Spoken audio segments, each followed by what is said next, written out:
Virginia. A lot to cover on today's program. We're going to have Jeff Gaffney in the house. Jeff Gaffney, A-plus guy, steward in this community, stakeholder. Interesting stat, I'm going to embarrass him a little bit. The all-time points leading scorer for UVA soccer history. A lot of people don't know that. Also, if memory serves correct, was it a tryout before we start the show or an actual roster slot in the National Football League? Mostly preseason. Yeah, right? You're on a roster. During the strike. Yeah, still, wore a uniform. Did 3 games. I mean, that's pretty awesome. 3 games for the Chargers. Yeah, that's right. That was San Diego at that time. Yeah. This guy is the all-time point scorer in UVA soccer history. Hell of a pickleball player, all-around A-plus guy, and a beast when it comes to running around the neighborhood. I mean, an absolute beast, and I have a feeling we're going to talk a little bit about that. Give the show a like and a share anywhere you are watching.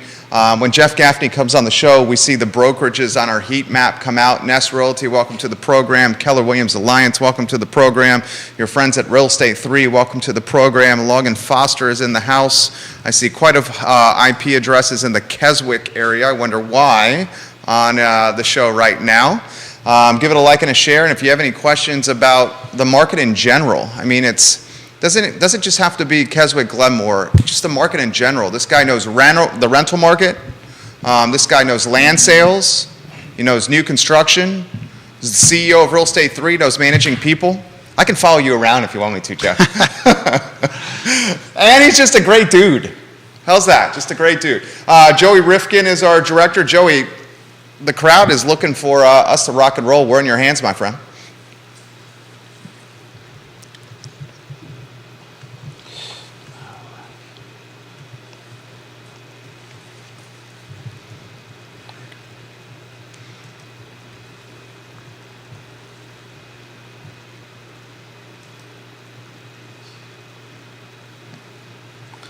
Good Monday morning, guys. My name is Jerry Miller, and welcome to Real Talk with Keith Smith. Thank you kindly for joining us, guys. A worldwide audience at our disposal as we're live on every social media platform known to mankind. This show originates in the Macklin Building in Charlottesville, Virginia. But Central Virginia, the Commonwealth, the country, the world, our audience. And today's topic is going to be real estate. And today's guest is going to be a man that needs very little introduction, Jeff Gaffney, the CEO of Real Estate 3. Joey Rifkin is our guest. And Joey, as we welcome our guest to the show now, my friend, I want to salute you for doing a heck of a job directing the program. We want to highlight Keller Williams Alliance and Yes Realty Partners for making the show possible. In fact, if you look at the bottom of the screen, you will see the who's who of trusted advisors in real estate on the supply chain that is critically important to local economies, Commonwealth economies, and country economies. Let's go to the guests in the panel. Keith Smith, good morning. Jeff Gaffney, good morning. How you fellas doing? Morning. Jeff, you know, there's about 3 people watching this that don't know you. Let's start off with introducing yourself. And I did not know you were the highest point scorer in UVA soccer. So we try to keep that a secret. Not many people know it, but why would you do that for? That's pretty awesome stuff, it's kind of another lifetime ago. But we all have one of those. I'm known around the community, I guess, as the CEO of Real Estate 3. I've been with the company over 30 years, but what really makes me famous is that I'm married to Dr. Mo Gaffney. Have a wonderful wife who spent the last year as the principal of the Covenant Lower School. So I got very involved in that community with my wife. We have 4 children that we've raised in Charlottesville. 3 of the 4 went to UVA graduates. The 4th graduated from Hokie, Virginia Tech, and so I am Hokie friendly. It took me a little while on that, but I am Hokie friendly, and just love Charlottesville. I've been in real estate, as I said, for over 30 years. Yeah. Love it here. It's a great community, great place to raise a family, and thanks for having me on the show. You know, it's an absolute pleasure. We're titling this Lessons from Legends, and you qualify as a legend. Plus, you got legendary hair, man, which we talk about regularly on this show. You know, so we wanted to kick off a little bit about Glenmore. We kind of wanted to talk a little bit about a specific subdivision on that end of it. And can you give us Well represented on this set right now. well represented? Can you give us like a quick synopsis of the history of that? Because that goes back quite a while, and just a couple of minute or so kind of thing. Okay, you'll have to cut me off because I love talking about Glenmore. It's it has a true family history for me. My wife's father, the late great Frank Kessler, Sure. was the developer of Glenmore, and what an entrepreneur he was. And Glenmore was kind of the culmination of his real estate dream. If you go back in his life, he was a hard-working guy from New Jersey, came down to Charlottesville on a football scholarship, great big man, got into the restaurant business in Charlottesville. One of the ones many of our listeners would know, he owned the Virginian for a period of time while he was in school. There's some stories about that. Just by the way, the reason he got into the restaurant business, because if you wanted to sell beer to the fraternities, you had to own a restaurant. He figured out that formula, and he was a big enough man. He's the man that can carry that keg on the shoulder. Big, big man. I met him a couple of times. He's a unique individual. Hard-working man, very passionate. Yep. But he married a wonderful woman from Charlottesville, Peggy Burkhead. It was obviously Peggy Kessler.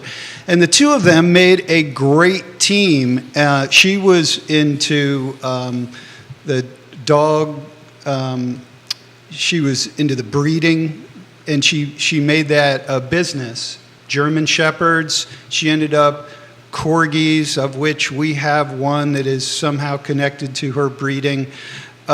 She's also passed away. But the two of them made it an amazing team. And so I had to mention her as well, because Frank was the one with the vision, but Peggy was the one who was kind of the co-pilot who helped him keep everything in check. And long story short, he transfers into the real estate business in the early 80s.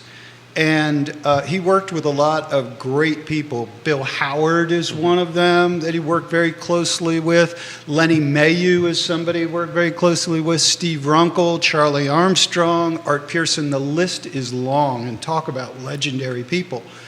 But he founded Real Estate 3, grew that company, got into the land development business. His first big play is Forest Lakes up on 29 North. 1,600 homes with a swim and tennis club. But it didn't have the golf. His oldest daughter, Candy Comer, was a professional golfer. Frank goes with Candy to all her golf tournaments, primarily in Southeast USA. So Carolinas down into Florida. While he's at these different country clubs, he's taking notes. I like this, I like that. He loved the equestrian field that some of these communities had. He loved the private country club, not semi-private, not public. We can get into more of that later, but Glenmore was private country club, members and guests only. He found that down in Boca Raton. And so he took essentially his greatest hits, his vision, and he found Glenmore, the property. It was 1,600 acres. It was just a farm for sale, not in the growth area. Len Mayhew shows it to him. Bill Howard has a part in the transaction. The Jessup family were financial partners in the acquisition. And he ends up purchasing what I think still is the most beautiful piece of property that I've ever walked on. Buys this property, and being my father-in-law, he taught me a lot about the business, and he shared his vision. I'll bring this to a conclusion in just a second. But he drives me out in his blue Suburban, which many of our listeners or people that are watching the show had been in that blue Suburban for the tour. He drives me out to the spot where the country club was going to be, and he looks overlooking Monticello, overlooking the Rivanna River, and he says, "This is where I will build my club." I can go on, let you ask any other questions, but he ends up getting, this would be a whole nother story. He and Steve Runkle had to work like crazy to get the property into the growth area. Oh, yeah. Because it was not, so it had to go through the rezoning. And so he took a chance buying a property not in the growth area and going through all. Which is not normal. No, it's usually the other way around. It's usually the other way around. You'll appreciate this. The member guest tournament's happening right now. The guys just put on the feed. We're watching Jeff at the member guest tournament right now, talking about Glenmore. Yes. It is awesome. Yes. I love social media used for the good. Keith, you got something on your brain over there. Yeah, so I actually was fortunate enough to meet Mr. Kessler once and tour around in that Suburban. I was fortunate enough build one of the first custom homes on Darby over there back when I was a young man, much younger than I am now, and a newbie in the business. And he never treated me that way. Always treated me with respect. We were building a half a dozen custom homes at the time, and said, okay, yeah, we'll work together. We'll help you out, and they helped me through the process on that end of it. And I often think of that when I drive by there and think of him. I get a little bit of chills thinking about it. Well, he would have. There's no doubt he would have liked you because you guys have a lot in common. The Yankee part, he loved dealing with. No, we didn't do that though. Let's be honest. We very quickly decided we would not talk about Jersey and New York. Yes, we decided that was but not. Neither of you could hide it, and that's a good thing. In Charlottesville, every third person you run into has northern roots, and so. But I'm sure he appreciated more than anything your work ethic because that's what you bring to the table, Keith. You always have. You're an honest man, hardworking man, and that's exactly the DNA that Frank. So what are you doing the rest of the day? Because you can follow me around and keep on telling me that, to steal Jerry's. I know Jerry's you. quote. I've seen you. I've seen Jerry's quote. Kevin Higgins watching the program. Frank's nickname, I think he says, was Papa Bear. Can you ask Jeff where that name came from? It was really just the bear.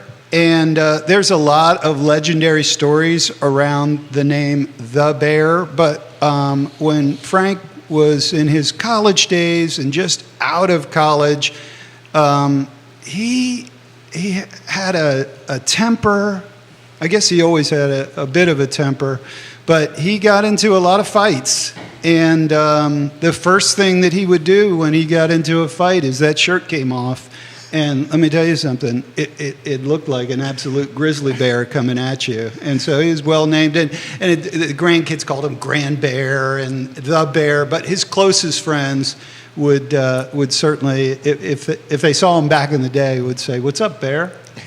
So I often wonder, you take a look at Forest Lakes and you take a look at Glenmore, and these were purely visionary projects on it, and how, the process was much easier back then, right?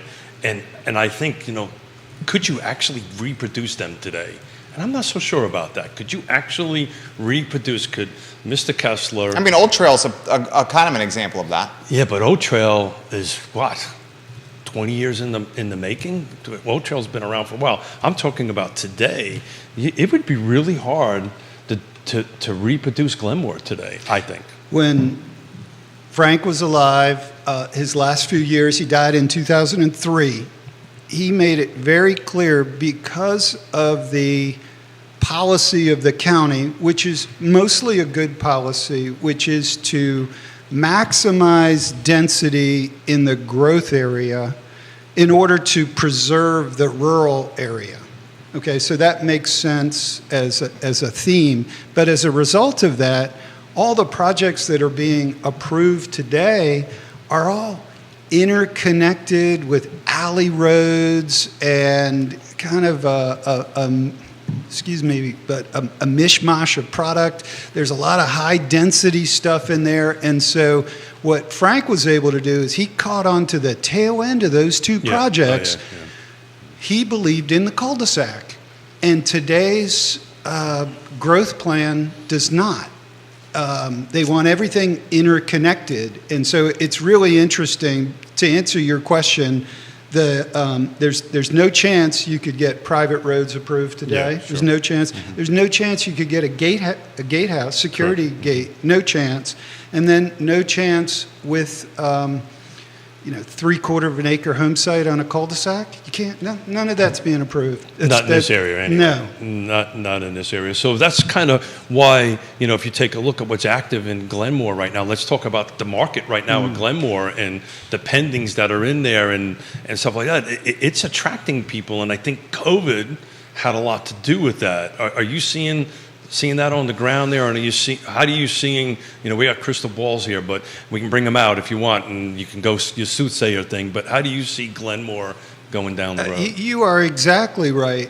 There's really three markets, but pre-pandemic, 2018, 2019, if I toured you around Glenmore, we might have 40 homes to look at. Everyone in Glenmore wanted to scale down to 2 blocks away from the downtown mall, or they were going to age out to something like Westminster, Canterbury. That's what was happening demographically. And everybody, I'm not saying everybody wanted out, but the people that were moving, and they were in that phase of life. So if you were a buyer coming in, I have 40 homes to show you. It might take me 3 weeks to cover all of the inventory. Then the pandemic hits. And the pandemic, from a lifestyle standpoint, was phenomenal for the Glenmore real estate market, because people, all of a sudden, they went from not wanting the big house, I hate to call it the McMansion, but So they wanted the room. now the pandemic comes, and you have kids, grandkids, multi-generational living in the same home. So all of a sudden, they appreciate the 5,000 or 6,000 square feet where everyone can spread out and still have Wi-Fi. And then you step outside. That's it. And you start to appreciate the natural beauty. What probably the number one amenity that people like at Glenmore are the paved walking trails. Absolutely. Because you don't have to worry about cars if you're walking your dog, or it's very safe to ride the bike. And then that isn't even talking about the other 8 miles of equestrian trail that go through the community. And so getting outside during the pandemic, it totally brought back, it was the great comeback in the market, and Glenmore experienced Well, the a lot second of that. great comeback was the golf courses, Yes. right? The pandemic, all of a sudden, golf courses started. Anything outside, any sport outside. Yeah, but especially if you're swinging something and people have to stand a distance away from you. Yeah, particularly if you put a golf club in my hand, you really want to stay away I from mean, it. tennis, pickleball, paddle, golf. I mean, it all took off. I've got a couple numbers. Let me Yeah, beat yeah. you to the number on Yeah, Glenmore. sure. So in 2019, there was 59 homes sold in pre-pandemic Glenmore. 2020, there's 70 homes sold.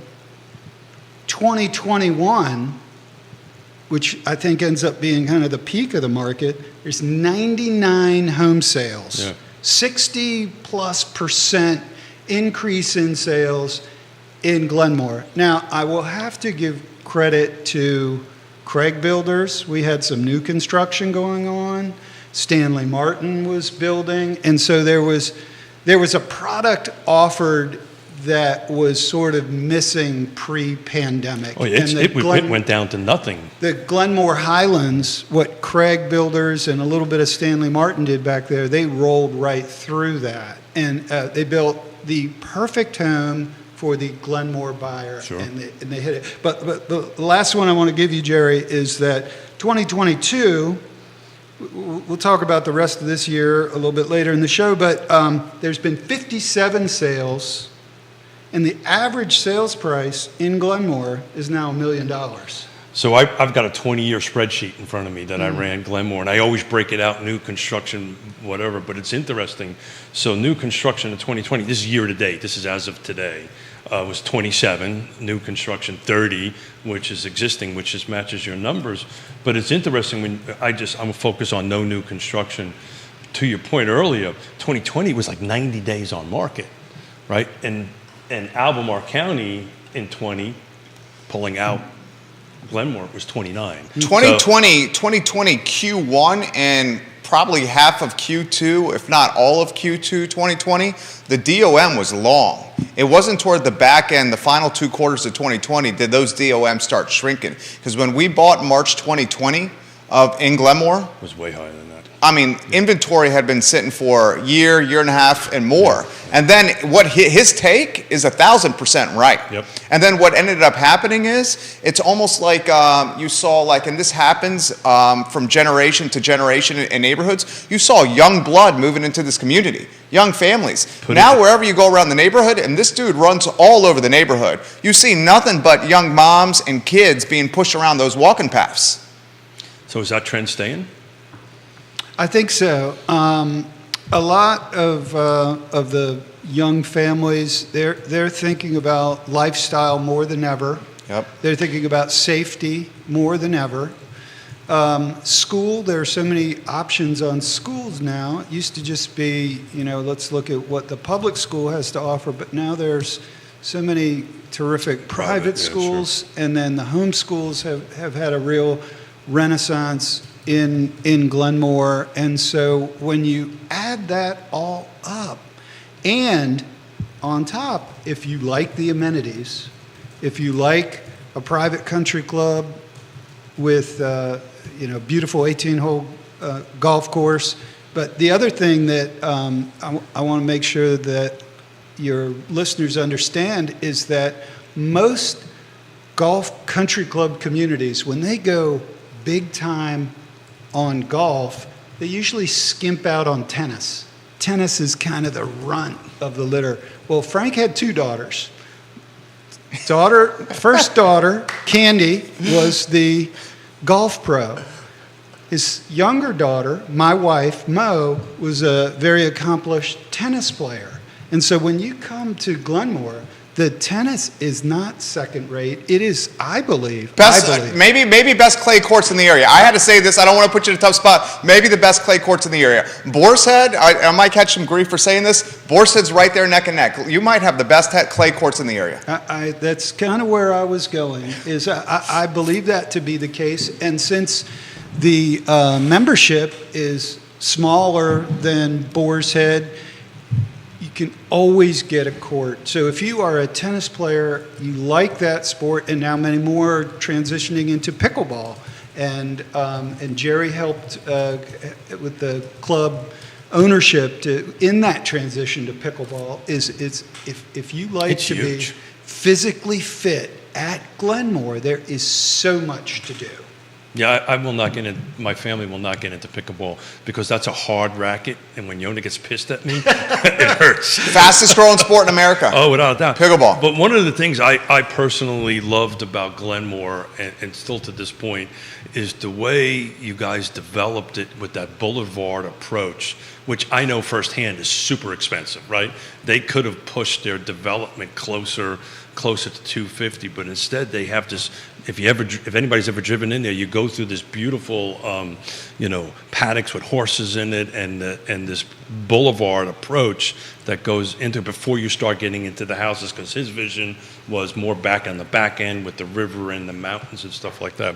So it's really neat. So you're high on Glenmore. You think it's going to track well, because at the moment you had 40 homes. You got 8 homes now that are not new construction on the market, ranging from 800,000 to looks like a little over 1.5 million on that end of it, and you've got 4 pending, so that's a pretty darn good ratio. Phenomenal ratio. And there's a couple different markets within Glenmore. You have the cottages, which are typically one-level living, mostly all brick on smaller home sites that provide, you pay for it, but it provides a maintenance package.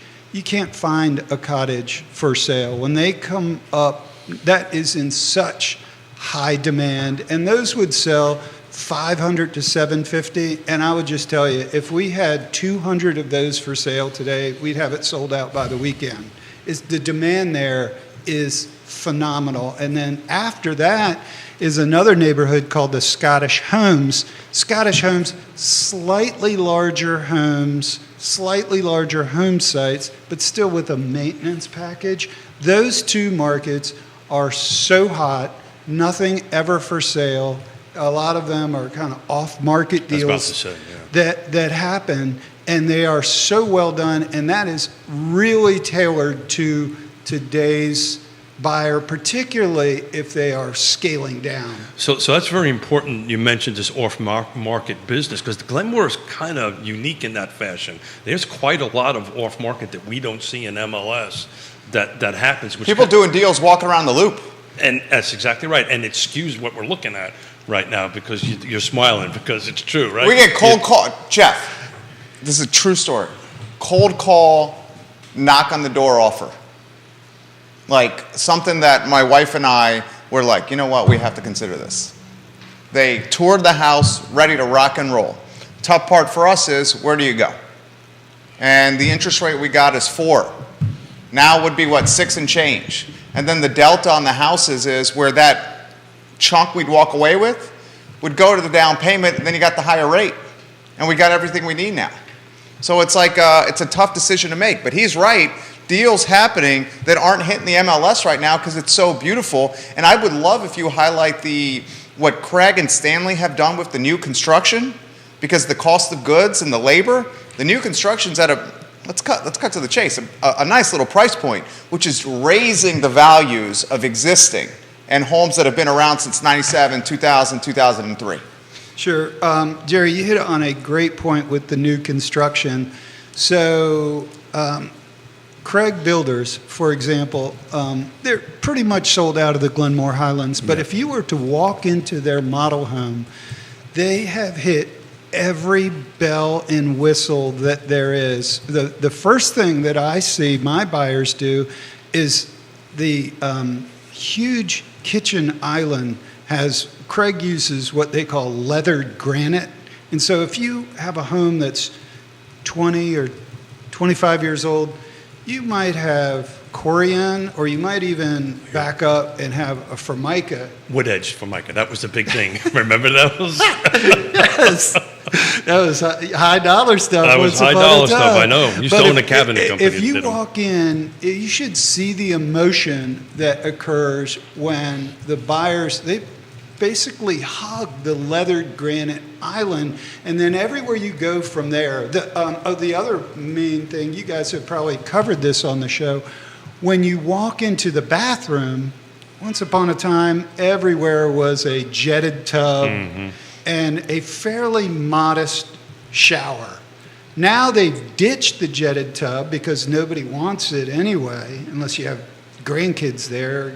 It's great for fun with them, but they've gone with these huge showers that they jokingly call the car wash. Right. It's so big, and so the emotion that comes out of, we've said for years in the industry, kitchens and bathrooms. Yep. The kitchens and bathrooms are phenomenal on the new builds today. And so, Jerry, to your point, that kind of primes the pump for the buyer, and maybe they don't go with a Glenmore Highland, but that helps turn them on to the whole Glenmore experience. They go find another home, maybe doesn't have those amenities, but they've already seen in their mind what can be. And then they call an interstate service company and have them come in and update their home, which we just did. We just literally, our house is 20 years old, pulled out our jetted tub because you had to have one 20 years ago, and put a 6-foot double head shower in it.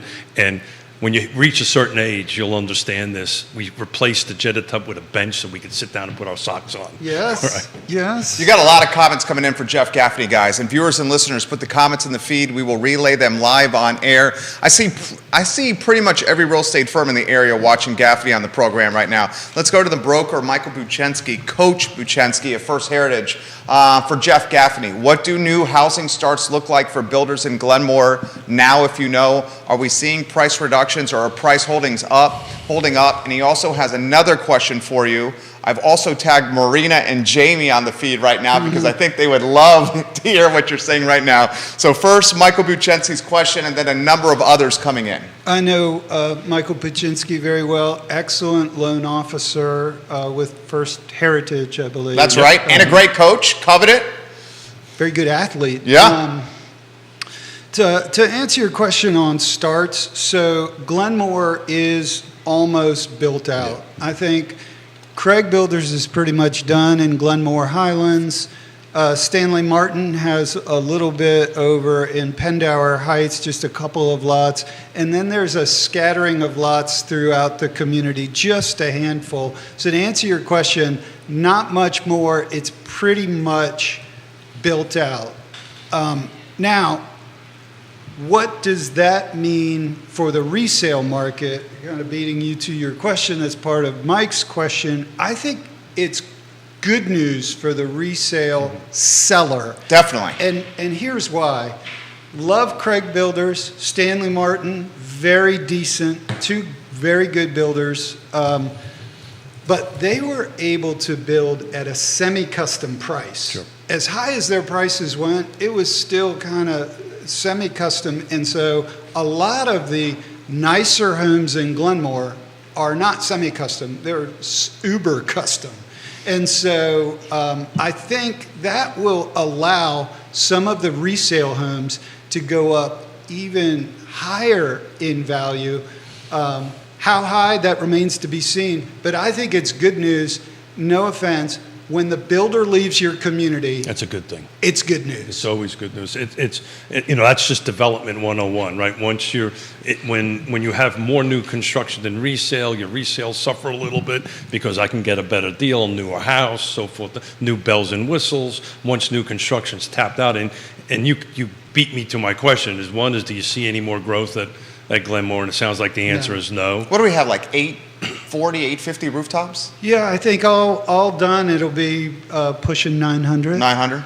So I think when we do this again next year, you'll find that your percentages are going to start tracking up. I do not see Glenmore going backwards on that, and particularly since we're going to start talking about this a little bit at the end of next year and the beginning of next year. Generational buyers is really where things are at right now, where the market's at right now. And there are two sides of the house, right? They're our age, the empty nesters, and then they're the millennial buyer, and we're competing for the same product constantly or for that. So you'll start seeing Glenmore tracking back up, but there's only 2 new constructions on the market right now. There's 9 in pending and 27 sold to date. So new construction is pretty much done at Glenmore. Let me go back to one other. You mentioned 2 excellent realtors that sell a lot in Glenmore, Marina Ringstrom, Jamie Waller. There are others, but those are 2 of the finest. Jake Gallagher, Long and Foster. There's a list that do really well. We'll give Patty Rowe a little love. Patty Rowe, excellent. Tom Pace as well. Cheryl Walker. I mean, there's a list of people that do some really good business at Glenmore and know the community. The one where I was going was what we may miss. This goes back to Mike Buczynski's question. There was a lot of internal movement in Glenmore. You had people that built a 8,000 square foot home and they loved the community. What they would do is build a smaller home with Craig Builders in Glenmore Highlands. And so to Mike's question, that's not going to exist or exist as readily. And so we may lose that flow. Well, there may be an existing to an existing, Correct, right? So correct. I'm moving because we're at a certain point. That happens all the time. And that is the walk around the block and say, hey, I want to move out of this. Can I move into that? Yes. And who knows? There may be a house swap there. No doubt. Daniel Pettit giving Jeff Gaffney some props, calling Jeff Mr. Knowledge right now. We've dubbed Daniel Pettit Mustache Dan Pettit. We love you, Dan Pettit. Multiple Glenmore homeowners on the feed here, and even Kevin Yancing brings this up from the thriving metropolis of Waynesboro, Virginia. This question's been put on the feed 4 different times. Why wasn't there a second entrance ever developed for Glenmore? I may not have all the answers to that one, but I think I believe that the best security for Glenmore is one way in and one way out. Now, it certainly makes it for a longer drive home if you're all the way in the back of Glenmore, and those are usually the people that ask, where's the second gate? There is a second gate. I won't tell you where it is, but it's under lock and key, and it's for emergency access only. Yeah. But one way in, one way out, we believe provides the highest level of safety and security. That was a great answer. That's the right answer. Very well said. Accountability, Yeah. trackability.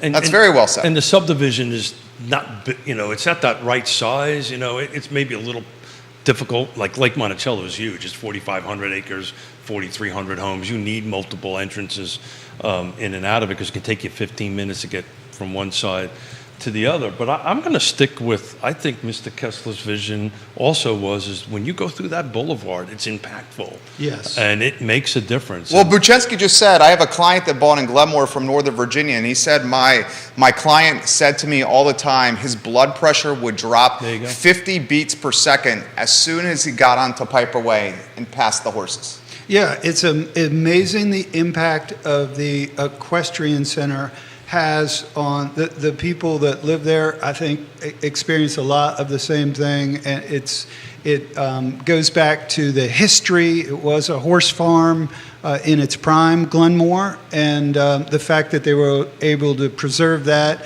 and the original manor home, which predates Monticello.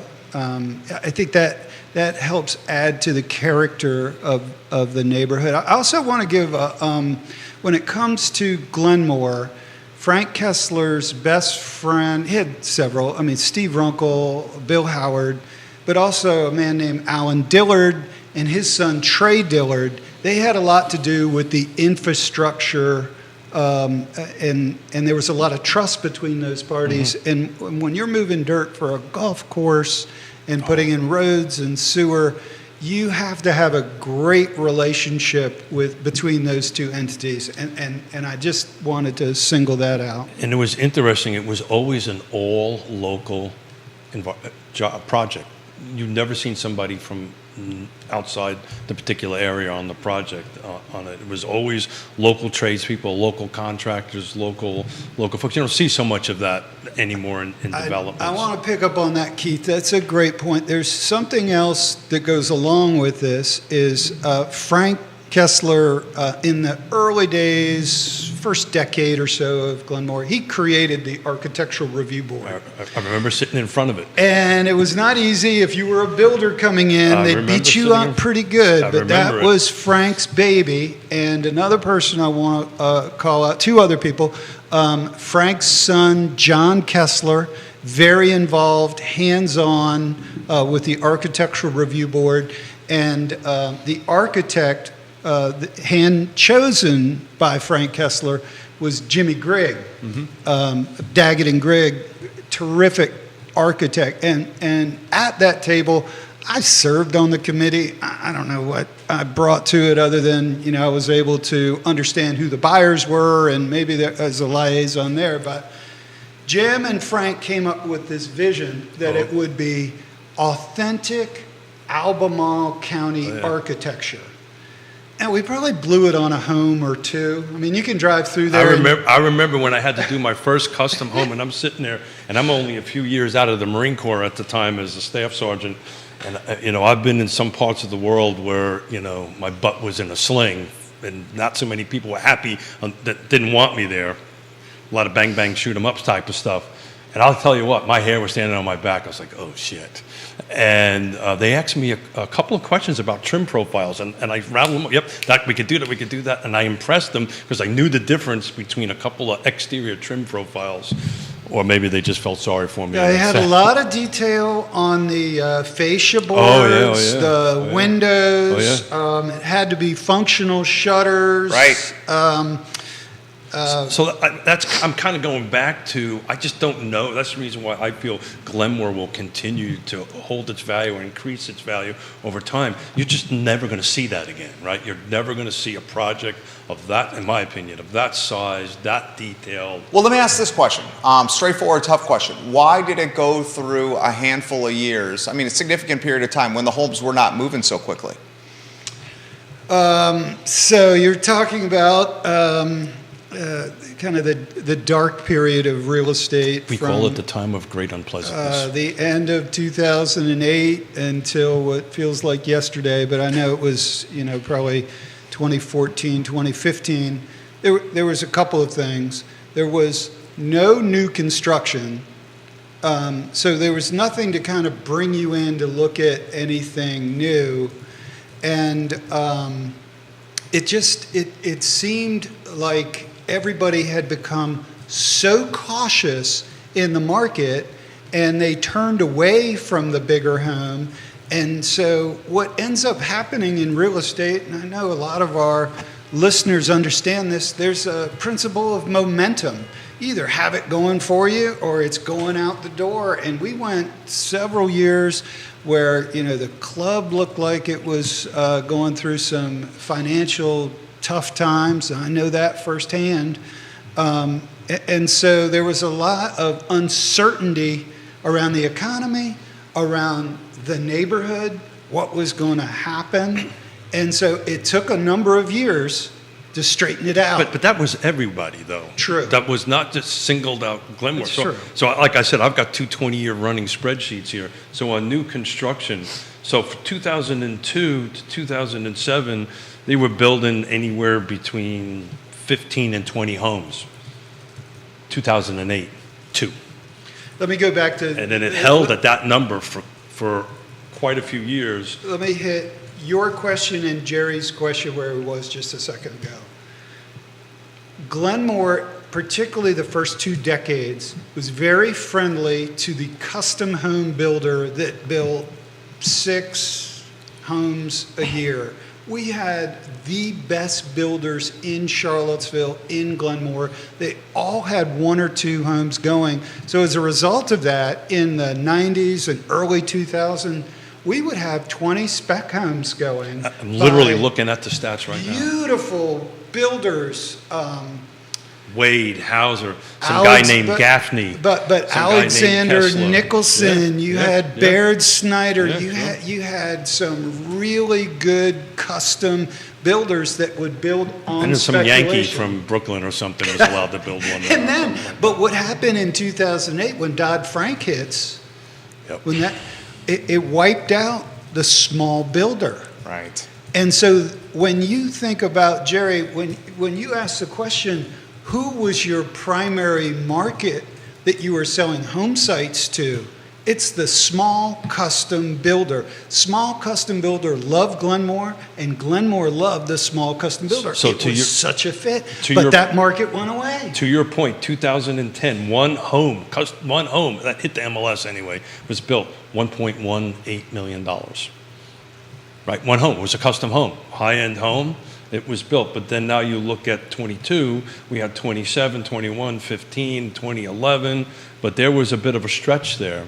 So but let me put a little bow on that at the end, Jerry. Please. Is one of the things, if you're new to Glenmore or just trying to understand the community, the fact that there are in total probably 40 different builders that have built in there. Oh, yeah. There are very few homes that are the same home. Which is great.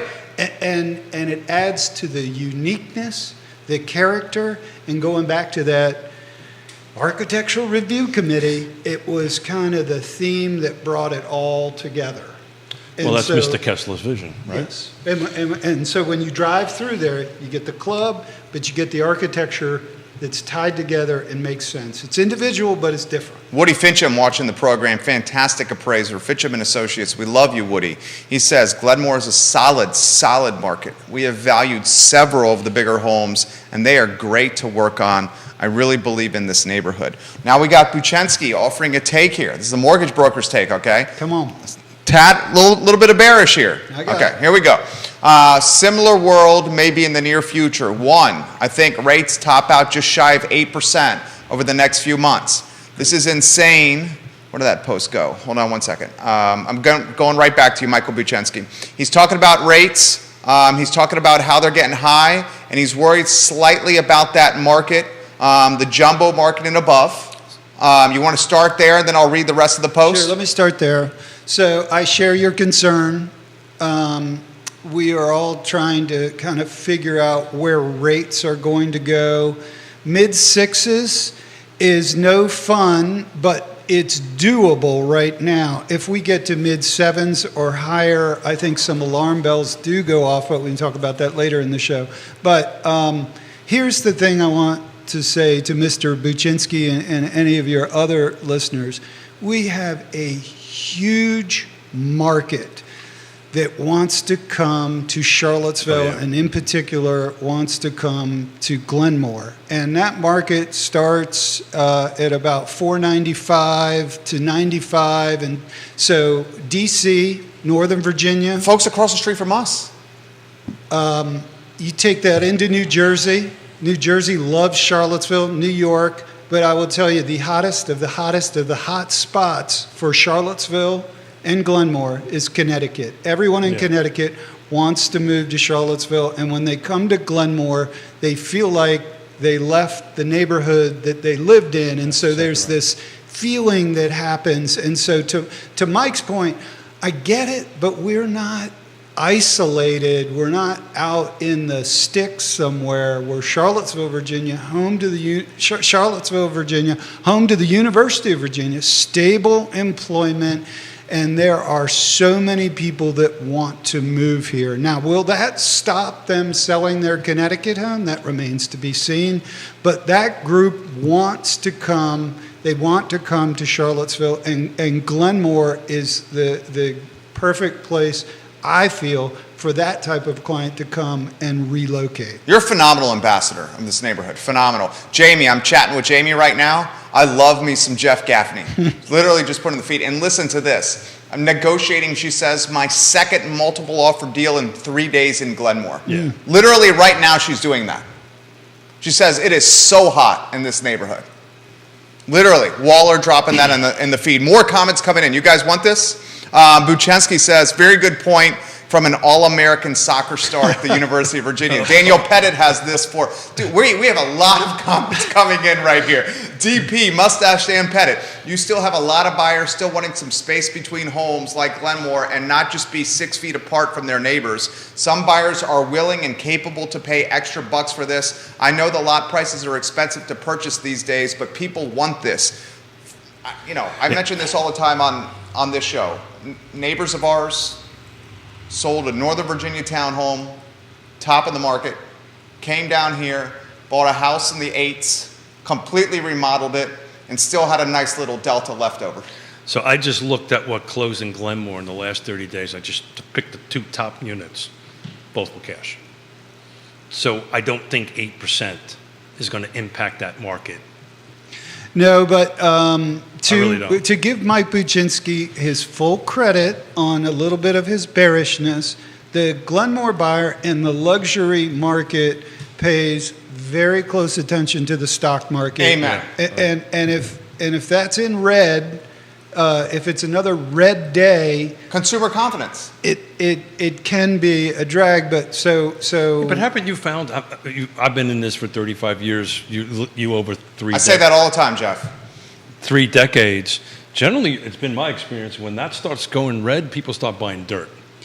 True. And Diversify, I've just yes. buying property and then waiting for that red to turn green and then kind of pivot that cash around a little bit, because you're losing money there. You're not making anything in any retirement plan. There's also a group of buyers who didn't take advantage of the pandemic market. I mean, you had to be a bit brave to make a move during the pandemic. You didn't know where it was going to go. You didn't know if the country was going to shut back down again. And so there was a lot of uncertainty in that.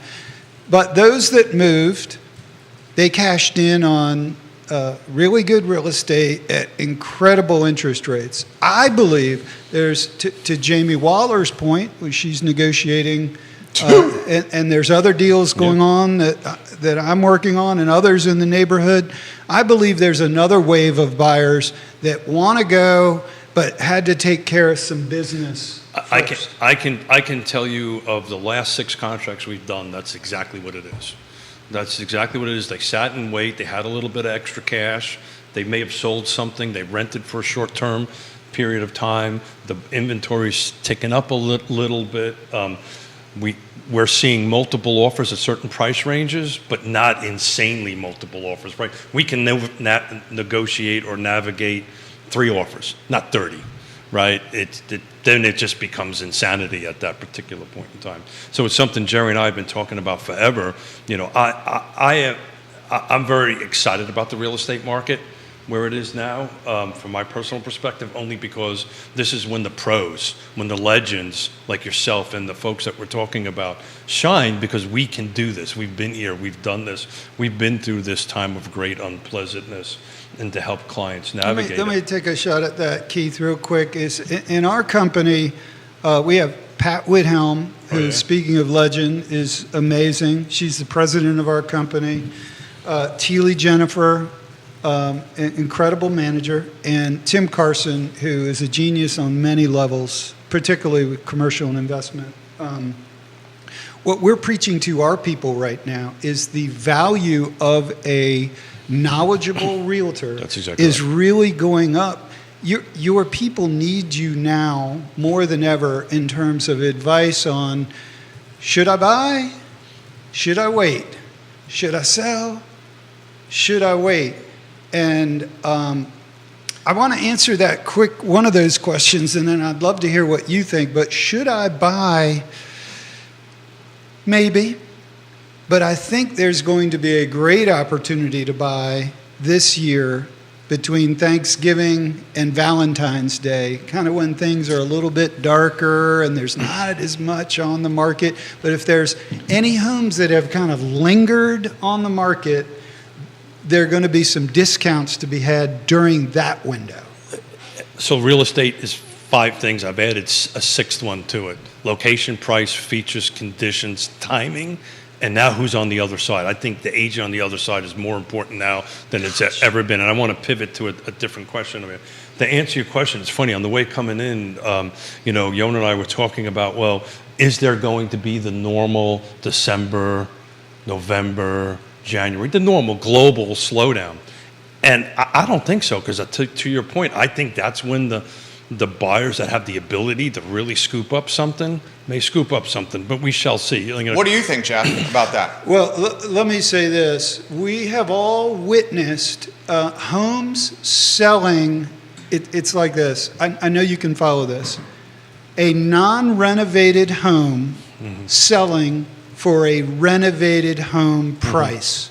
That has happened in this market, the pandemic market. Going forward, that's not going to happen. That's exactly right. You can't fool the market. One of Frank Kessler's great quotes, you cannot fool the market. And so if you're going to market today with imperfections, you can do that, but your price has to be adjusted. But you got to look at the ROIs, right? The return on investments. And you pointed out very well, bathrooms, kitchens, obviously the highest return on it. And you've just kind of segued into who we're going to have on Friday, because I think it's important now. We're going to have a stager and a photographer and start talking about, okay, now's the time to really get your home looking sharp, because I do think we're going to see a bit of a bounce. Nobody really knows, because the magic crystal balls and wands are not doing that. But I want to go back to the agent question, right? We've been around. We're not BS people, right? Do you think we're going to see less agents this time next year? And if so, how many? I think that... Does the hobbyist agent go away? Thank you. Very straightforward. Does the hobbyist agent?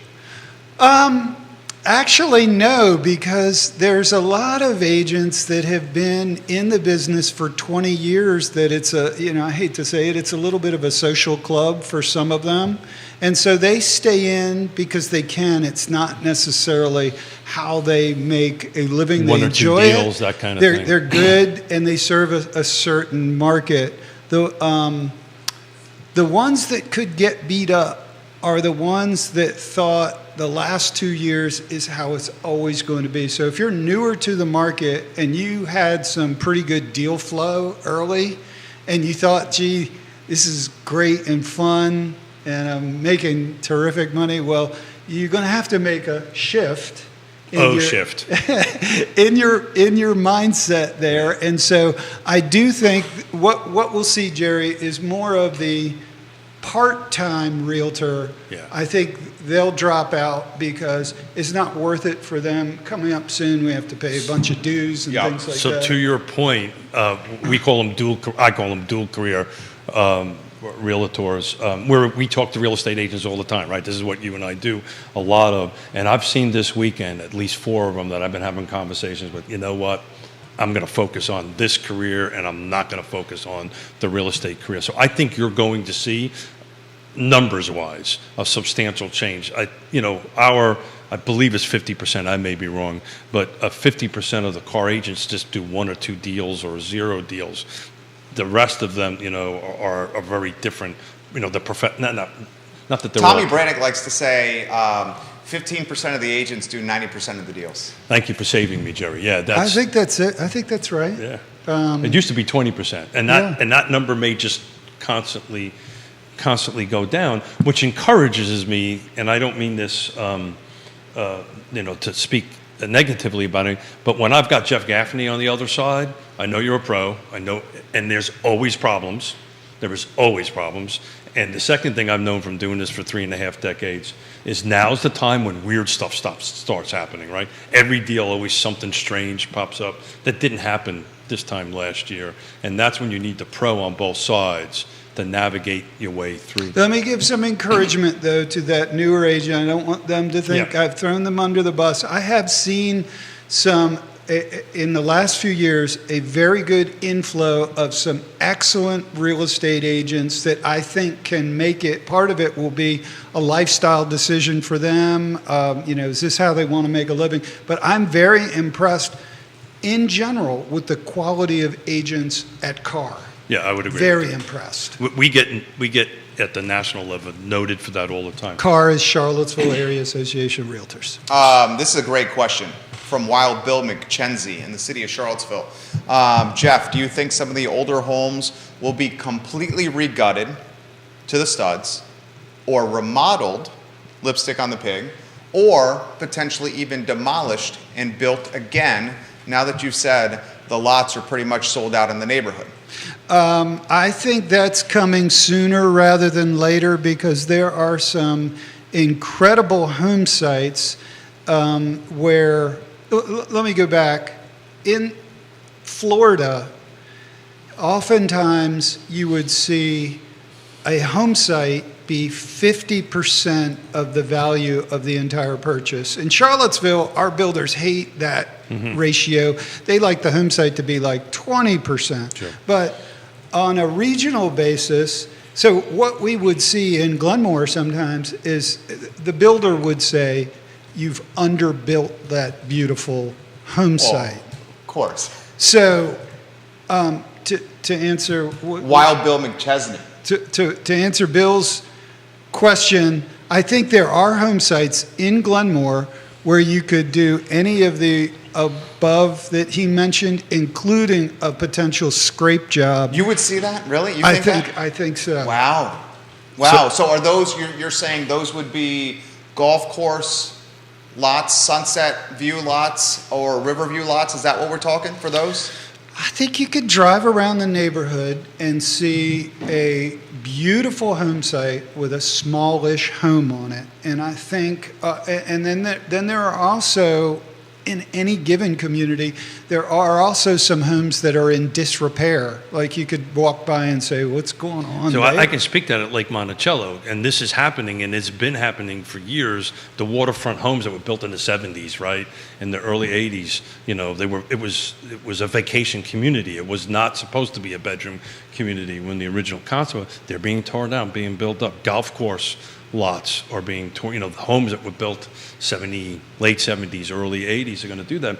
But you guys hit on to something that is going to happen here, because as the rubber band contracts, right, because that's what's going to happen here, the micro markets matter, right? And you're going to see that. You're going to see downtown Charlottesville, Glenmore, some of these older subdivisions that have older homes.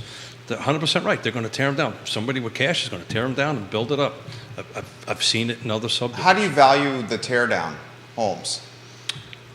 I think you got to go straight to the the dirt? land. Yeah, Yeah. to the land, and then can you buy and it sounds crazy to us because we have a Charlottesville pricing mindset. Mm-hmm. So we say it's crazy to buy a $700,000 home and tear the home down and build a $2 million home on top of that, but that's happening all across the country.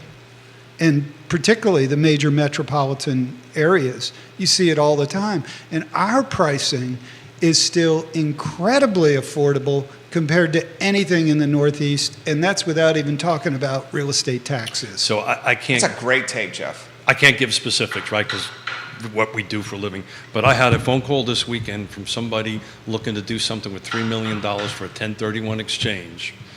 And the question was asked of me, I want to go ahead and buy some stuff in downtown Charlottesville because of the rezoning that's going to happen, the upzoning, Yeah. for that very reason Jerry just said. And that's out there. That conversation is happening.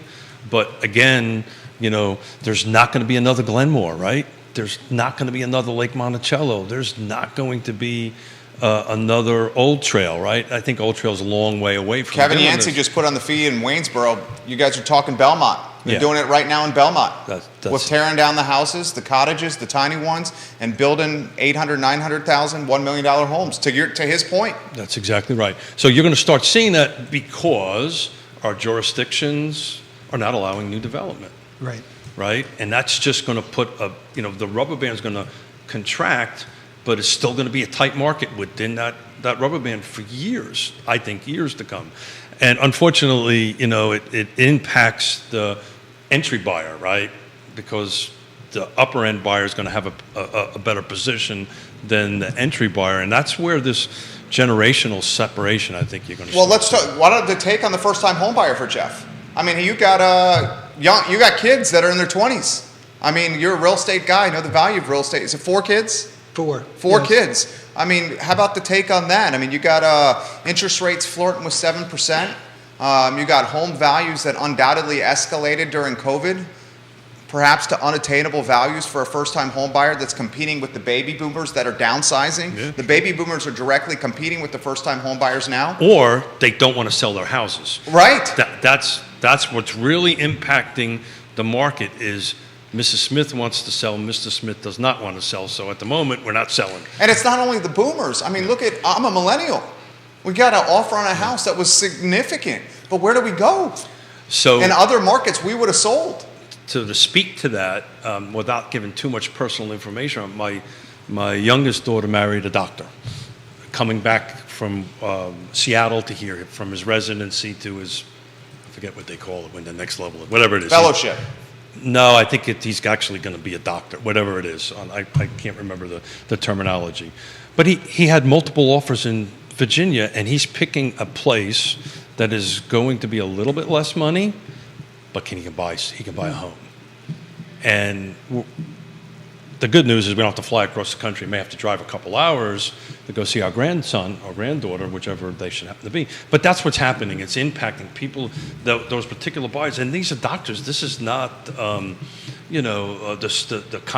teacher or the fireman or the cop. I mean, where do they go, right? This is why I dedicate so much of my time to the Land Trust and all these different organizations. Let me go to Jerry's question. It's not exact answer for Jerry's question, but This is what I love today for the first-time home buyer.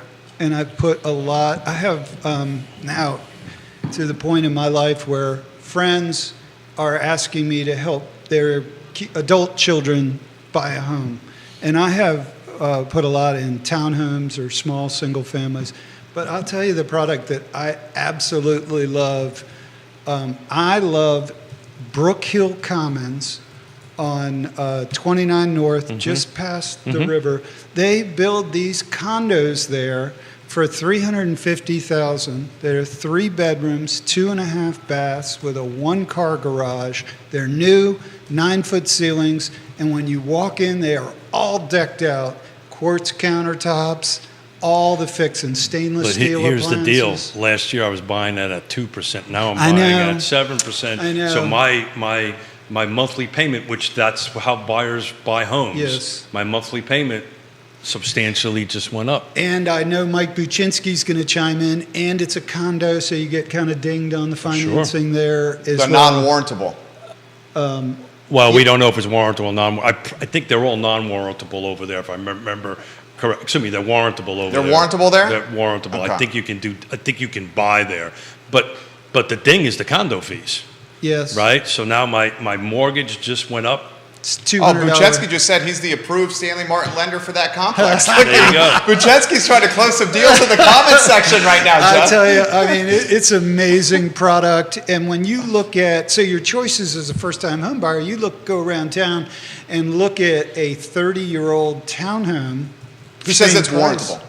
Yeah. 30-year-old townhome versus a brand-new condo, even though you have the condo financing and the condo dues, those are things you got to think about. But I still think that's best in show for a particular first-time home buyer. So we're counseling our daughter and our son-in-law that same very comment. Is look, well, I want to buy something cute that I can fix up. Well, hold it. He's going to be working 7 days a week. You're a teacher. You got a little kid.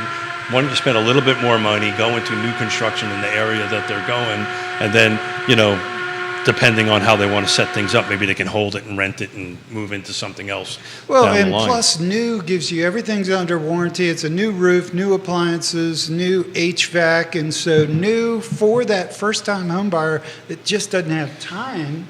So talk about a feeling. So we're closing our 25th land trust home. We've got a partnership with Stanley Martin Homes over at Spring Hill Village in Avon Park, putting first-time home buyers in 215, 225 homes, and that put a family in a townhome on that new construction. When you have a conversation, you don't have to worry about your refrigerator.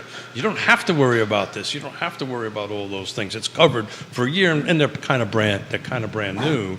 And the tears that roll down is well worth every time that you put in, all the energy you put into that. So you're 100% right. Multiple folks asking Jeff Gaffney the Waynesboro take. In fact, Higgins says this, and it's a great analogy.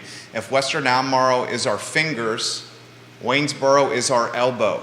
It's 10 minutes from Crozet. Am I way off, or is Waynesboro the next huge opportunity? Please ask Jeff. There's 2 areas that have, for the last 20 years, have been dubbed the next frontier. Waynesboro is one of them, and Zion Crossroad is the other. I think both of them now, their time has come, because if you live in Western Albemarle, Crozet, half of your shopping now is over in the valley in Waynesboro, and so it is becoming closer. You do have to deal with crossing the mountain, however, so there is that. But it's beautiful. The quality of life in Waynesboro is excellent. Sometimes it feels like, in a good way, that you're stepping back in time. In a good way, I say that. And the pricing is favorable. So yes, there's a lot to like, including every time I get anywhere near the Blue Ridge Mountains, I always gaze in wonder. I mean, it's absolutely gorgeous. Lifestyle's off the charts. And so maybe Bill was asking about, for the first-time home buyer, I think that is a consideration For sure. So I can speak to that a little with some specific detail. I've always said Zion's Crossroads was the next best thing. I'm walking that back, actually. And the reason I'm walking that back is we're probably a good 2+ years before we get more water there. They do not have enough water there to go ahead and do that. Other side of the mountain, hands down, I help developers acquire land. I help developers go through the rezoning process. I can tell you there's multiple deals that I'm working on the other side of the mountain. The next big thing is now green. I'm on the other side of the mountain in green. There's about 2,000 lots that are about ready to come in Greene County. They just got control of their water system back, which is huge. So they have control of their own growth now on that end of it. But Zion's Crossroads is unfortunately a few years out. They only have like 80,000 gallons of water per day, which is nothing. Just to put it in perspective, Lake Monticello uses 500,000 gallons of water a day. So. A lot of comments still coming in, guys, and we're getting up close to time here, so we'll try to get to as many as possible. Multiple folks are asking if they would see or if we could see a Glenmore in the Waynesboro area for Jeff Gaffney. There's so much risk in that now. I mean, it really takes deep pockets to do a project of that size. And so for Frank Kessler, it wasn't, there was certainly a financial return, or as Keith just mentioned, return on investment. There was certainly a financial return, but there was an emotional return for the developer there, that it would take that over in Waynesboro if somebody had the passion. Project. I think that the land is available, the natural beauty is there, and so I hadn't thought about it until you just posed that question, but I would say, yeah, maybe. I don't see a Glenmore style subdivision over there, just knowing what's on the boards.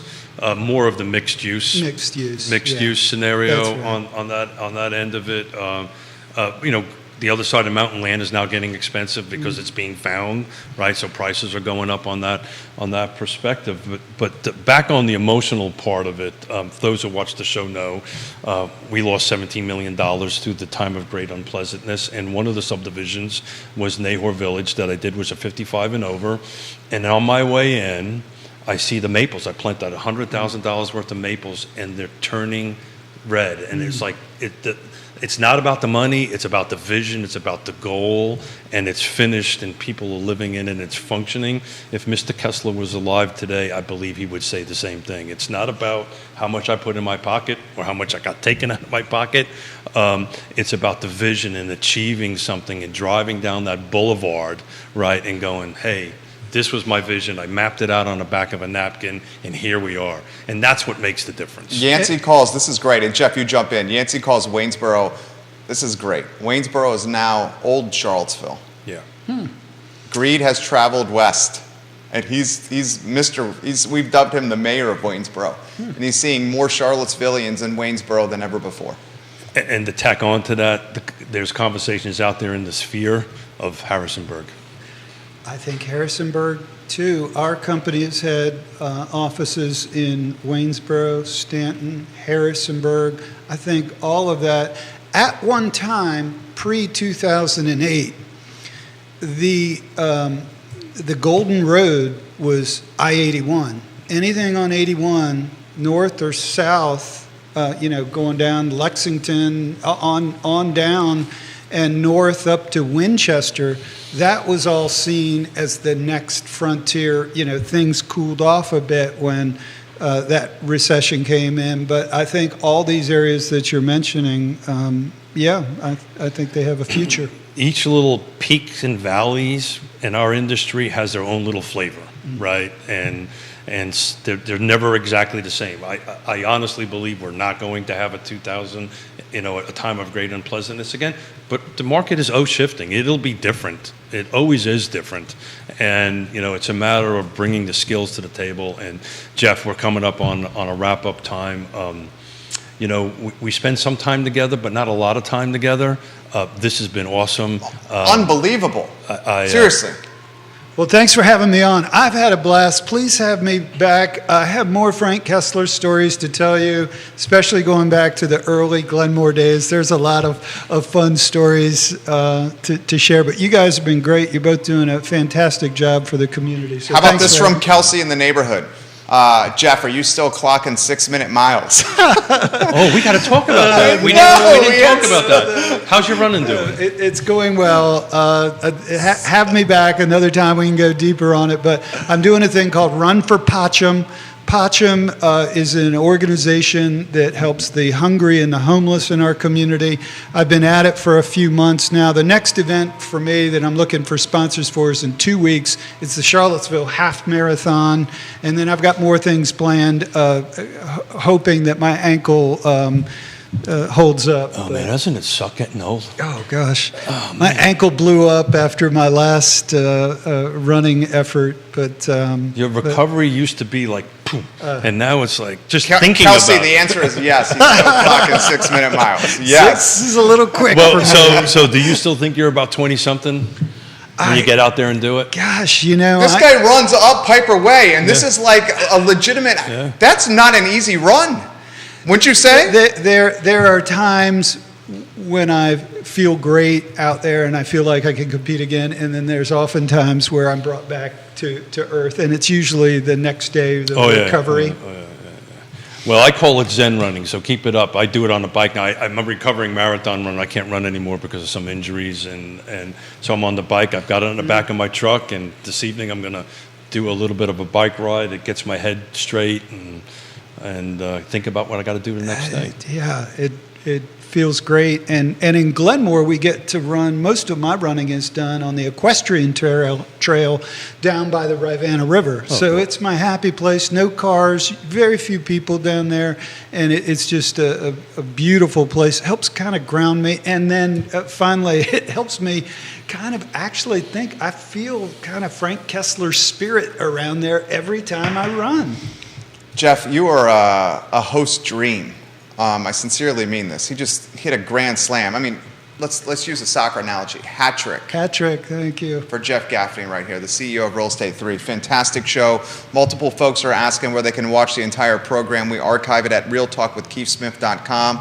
Also, wherever you get your podcasts. This show is live and airs on every social media platform known to mankind. This is social media used for the good here on the I Love Seville Network. The I Love Seville show is up in 58 minutes, where we have frank conversations about things that matter to this community. For Jeff Gaffney and Keith Smith and Joey Rifkin, who flexed his muscles out there, going outside, telling the people working the drill, stop right now.